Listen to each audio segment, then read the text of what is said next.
નમસ્કાર, હું છું રાહુલ અને તમે જોઈ રહ્યા છો દેવનગરી ઇન્ડિયા ન્યૂઝ। આજે લોકસભા ચુનાવની ત્રીજી ચરણની ચૂંટણી થઈ રહી છે અને તો ઓલ ઓવર ઇન્ડિયામાં जो है 94 सीट ઉપર जो है ચૂંટણી ચાલુ છે। અત્યારે અમે ગુજરાતના વડોદરા જિલ્લામાં છે ને અહીંયા પણ जो है ચુનાવ ચાલી રહ્યા છે। તમે મારે પાછળ જોઈ શકો કે કેવી રીતે जो है લાઈન છે અને લોકોમાં બહુ બધા ઉત્સાહ છે અને વોટ કરવા માટે આવ્યા છે અને કઈ બધા जो है વોટ કરીને આવ્યા છે અમારે સાથે। અમે પણ વાત કરીએ અને પૂછીએ કે કેવી રીતનું માહોલ છે, કેવું માહોલ છે અત્યારે?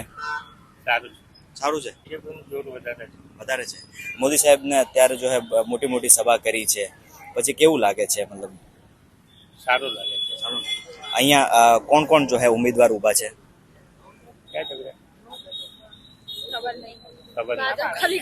ભાજપનું નામ જ ખબર છે। તમે जो है કેન્ડિડેટ જોતા નહીં, બસ ભાજપ જો છો? ક્યું ભાજપમાં એવું કેવું હાવ લાગે છે? બધો વિકાસ સારો કરે છે। વિકાસ સારો કરે છે।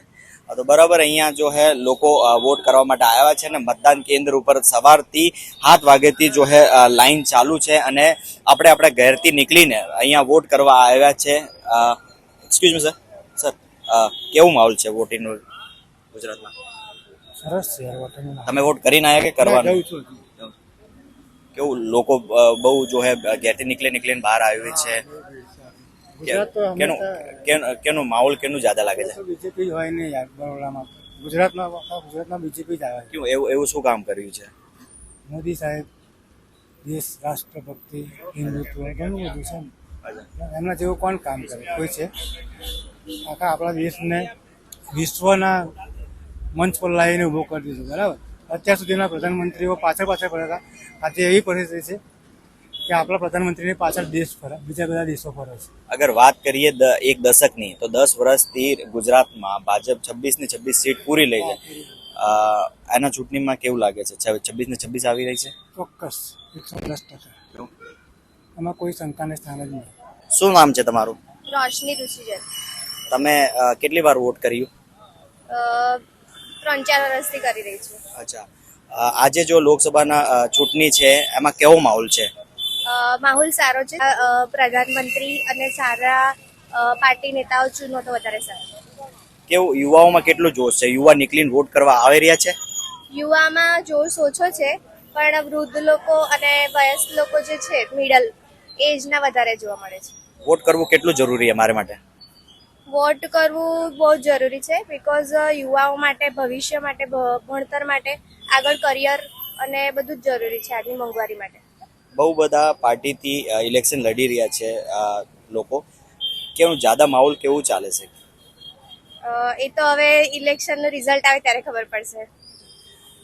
પિછલા 10 વર્ષની વાત કરીએ તો અહીંયા ગુજરાતમાં 26 સીટ ઉપર ભાજપ જીતી રહી છે। કેવું છે અબકી બાર 26 ને 26 ભાજપ લઈ છે? લાગી તો નથી રહ્યું, બીકોઝ બધાને જ એકવાર ચાન્સ આપવો જોઈએ અને મારા મત મુજબ એવું યુવા નેતા હોય તો વધારે સારું છે। અગર વાત કરીએ પ્રધાનમંત્રીની આપણે કામનું વખાણ કરે છે અને યોજના બતાવે છે કે એમની યોજના લોકો માટે પ્રભાવિત કરે છે? મારા ખ્યાલ મુજબ એટલું બધું યોજના જે છે નહીં, બીકોઝ હમણાં સ્માર્ટ મીટર છે, એજ્યુકેશન માટે છે, જોબ માટે ગવર્મેન્ટમાં જે એક્ઝામ આપી રહ્યા છે એમાં રિઝલ્ટમાં બી અમુક લોકો પાછળ રહી ગયા છે। તો તમારે કહેવાનો મતલબ નવા લોકોને બી મોકા આપવા પડે? યંગ એજવાળા નેતા હોય તો વધારે સારું, કે લોકો એજ્યુકેશન પાછળ વધારે ધ્યાન દોરે અને ડોક્ટર્સ છે, એન્જિનિયર્સ છે, વધારે જેટલું દેશમાં આગળ વધશે એમ પ્રગતિ થશે ને એવી રીતે આગળ ઇલેક્શન વધારે થાય તો સારું। ભાજપ અને ભાજપના નેતા કહી રહ્યા છે કે અમે રામ મંદિર બનાવ્યું છે અને બીજા કઈ કામ છે 377 કાશ્મીરના અને 3 તલાકના એવા મુદ્દા બતાવીને વોટ માંગે છે। તમે કેવી રીતે જોવો છો એમ? મંદિર બનાવવા કરતાં બેસ્ટ છે કે તમે વધારે પડતું જે ગરીબી છે ગરીબી હટાવો, રોજગારી આપો અને જે જરૂરિયાત મુજબ હમણાં જે એજ્યુકેશન ભણતરને વધારે મહત્વ આપો તો મારું મત ભણતરમાં વધારે સારું। તમે વોટ કરીને આવ્યા કે જવા દો? વોટ થઈ ગયો છે મારો। જો કે આજે વડોદરાની અલગ અલગ બૂથ ઉપર જઈને અમે તમને રિપોર્ટ મોકલી છું અને અત્યાર આ બૂથ ઉપર જો હે 11% તક જો હે મતદાન થઈ ગયું છે. અત્યારે સવારમાં લોકો ઘેરથી નીકળીને વોટ કરવા માટે આવી રહ્યા છે ને અને લોકતંત્રને મજબૂત બનાવવા માટે વોટ કરી રહ્યા છે. આજે પૂરા દિવસની રિપોર્ટ તમને આપીશું અને તમે જોડાયેલા રહેજો દેવનગરી ઇન્ડિયા ન્યૂઝ સાથે. કેમેરા પર્સન જતીન રાવલ સાથે રાહુલ રાવલ, દેવનગરી ઇન્ડિયા ન્યૂઝ સાથે જોડવા માટે ધન્યવાદ.